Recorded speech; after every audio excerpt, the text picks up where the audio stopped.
All right, so here we go again. Another article, another email, someone saying AI is going to replace doctors. Honestly, is anyone else just exhausted by this? Like every time I open my inbox, it's some new prediction.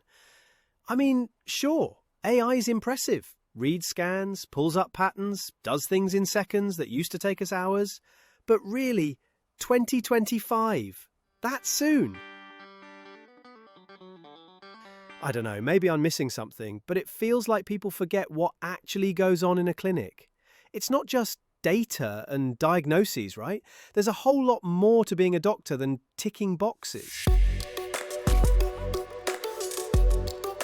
Okay, so let's be fair. AI's got skills. I've seen it nail a tough diagnosis, spot something subtle on a scan. But then you get those moments where a patient's just not textbook. They're anxious, or their story doesn't add up, or something just feels off. Okay, is AI going to pick up on that? Would you trust a bot to handle your own family's care if things got complicated? I don't know about you, but I'd want a human in the room. Someone who gets the nuance, who can read between the lines, who knows when to break the rules a little. So, are we safe? Is this just hype, or are we actually on the chopping block? I guess I'm somewhere in the middle. Part of me's relieved, part of me's watching my back.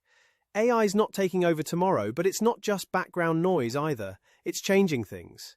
Anyone else feel that weird mix of curiosity and, I don't know, low-key anxiety? Anyway, I'm curious, how are you all feeling about this? Drop a comment, share your take, maybe vent a little.